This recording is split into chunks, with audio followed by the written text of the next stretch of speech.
Yeah, I think we've grown immensely from the spring. You know, I think even guys that have a lot of experience in our room have continued to grow and get better. Yeah, we have great competition.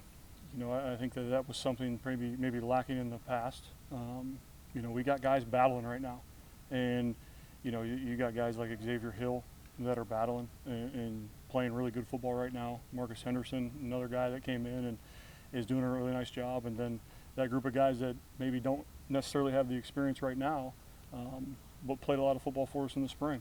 You know, those guys on the edges are doing a good job and growing every day. I talked to Damian Carter just about how he does his part and he's making sure the younger guys on their film and stuff like that. And it's come from Jacob Likes to have those two guys in that offensive line group.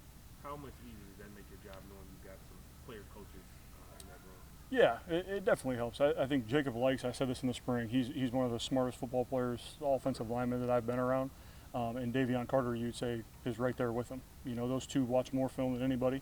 And they both have the ability to play guard or center and communicate with our quarterback. And I think that's a really big thing in our offense. But from a leadership standpoint, you know, I'm really happy with how those guys have embraced that role. You know, I think you always have to understand, you know, everybody can't be a leader, right? And you have to earn that. You have to earn equity in the program first. And then there's got to be the group of followers, right? And I think that's really where we've made growth. You know, we got guys that are leading, and everyone else has to accept, all right, that coaching from the older guys or the veterans in the room in order for the room to push forward. You talked about the competition, obviously, a ton, but when you have guys like Jacob Rice on the inside of the line, how helpful is that to kind of work through that competition with them as well? Huge, huge, because everything starts with our center. All of our communication starts from the middle, and it does give us the ability to really plug and play right now. You know, we've probably had 4 different guys running in that first group this afternoon, and the guy in the middle is going to be the most important from a communication standpoint.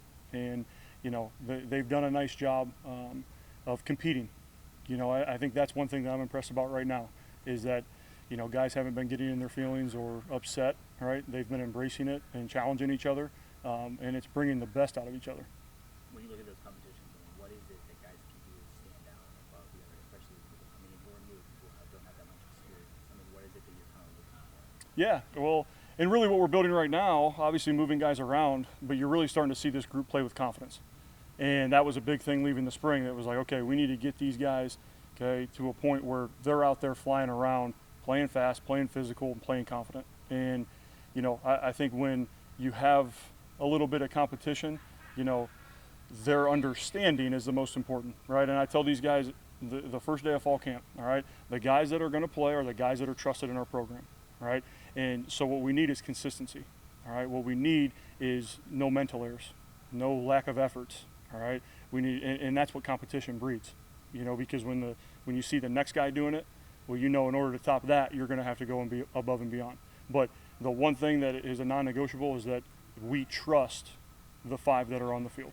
And I think that's what I continue to push to the room is doesn't matter how talented you are, all right? It doesn't matter how skilled you are. If you're making mental errors, then we can't count on you consistently, right? So we're really working just to be consistent and just get better and better each day. Coach Orfield said the first day of practice, these positions are up for grabs. There's competition for tackle. Do you now have an idea of how that's going, or is it still kind of like that? People are still sorting? I think it's still early. I do. I mean, we're halfway through. The offense is in. And as we really circle back through the installs, it's going to be, some guys it's going to be a quick refresher, and some guys they know it like the back of their hand, and some guys are going to struggle when we dive back into day 2 install or day 3 install. So I think to say that it's set in stone, it's not. You know, and even a guy that has played a lot of football like Jonah Gamble and Jake Likes, like, you know, they fully understood as well. Okay, like I'm going to have to go out here again and earn my spot.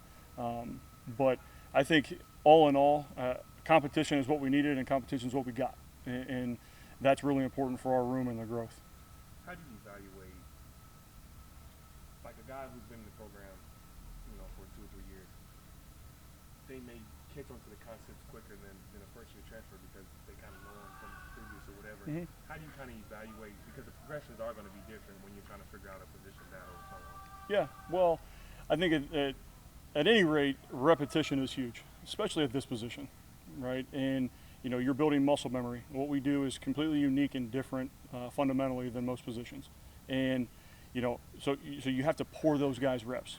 Yeah, do I have a little bit of a, you know, understanding when it's a new guy, maybe a guy that transferred in or a young guy? Yeah, well, sure, a little more lenient through that learning curve. You know, the biggest thing is that we make corrections day to day, right? If a guy is, you know, continue to making the same mistake, then there's an issue, right? Because we're not either coaching it good enough, right, or they're not studying hard enough. But I think what the top end of the room has really done is brought those younger guys along. Like, I'm really happy even with our freshmen. You know, like those guys are picking it up quick. They're playing physical. You know, I think the future of our offensive line is really, really exciting too. But even guys like Royce White, you know, Tim Mormino, guys that are battling in there, you know, Mitch Gildahouse, those guys are, you know, they're getting better too. And yeah, like you said, there is a different growth curve to those guys and learning curve, but the guys that have been here, yeah, they pick it up really quick. They get back in it quick.